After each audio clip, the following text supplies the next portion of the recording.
Dear friends, ఇది ఒక వింత సృష్టి అనుకోవాలి.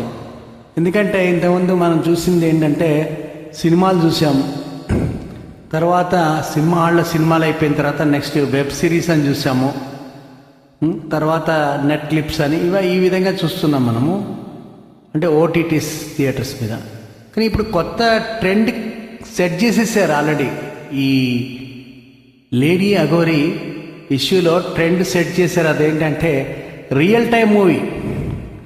రియల్ టైం మూవీ అంటే సినిమాలో డైరెక్షన్స్ లాగా అన్నీ కూడా ఎంట్రీ, హీరో ఎంట్రీ కానీ, హీరోయిన్ ఎంట్రీ కానీ, హీరో హీరోయిన్ కలియకే కానీ, ఇవన్నీ కూడా రియల్ టైంలో మనకి స్పష్టంగా ఒక సినిమా ప్రొడ్యూస్ చేసినట్టే చేశారంటే నేను అనుకుంటున్నా ఇంక నుంచి ఇదే ట్రెండ్ ఉంటుందేమో, రియల్ టైం మూవీస్ అని చెప్పేసి.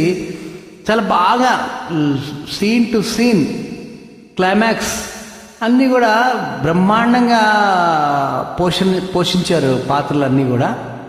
కాబట్టి అంటే జనంలో ఉంటానో జనంతోనే మొత్తానికి రియల్ టైం మూవీ చేశారు. హ్యాట్స్ ఆఫ్, ఇది చాలా గ్రేట్. ఇది దీనికి అసలు అంటే నేను అనుకుంటున్నాను, ఏమన్నా పెద్దవాళ్ళు ఉంటే ఆపరేషన్ అఘోరి 2.0 అని తీస్తే చాలా బాగుండేది. ఇది నేను ఇలా అనుకుంటున్నాను తప్ప ఇదేదో నిజము అబద్ధము అవన్నీ నేనేం అనుకోవట్లేను. No comments on that. But a real time movie, it's a great invention, creation. Thanks.